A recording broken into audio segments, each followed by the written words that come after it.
Snow on the ground.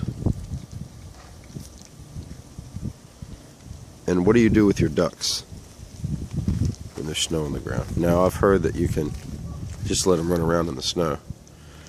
This was like a weird ice storm in Mobile, so here's what I did.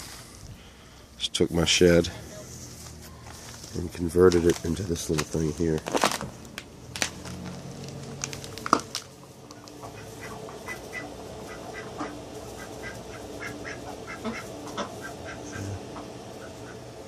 Food, water. I just lay a little piece of plywood over, threw some stuff down, and back there is a space heater. It's a little space heater turned low, and they like it. They hang out back there. It's cool. Okay.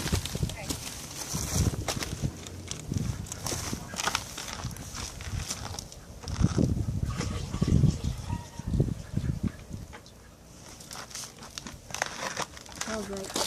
Now they're happy again.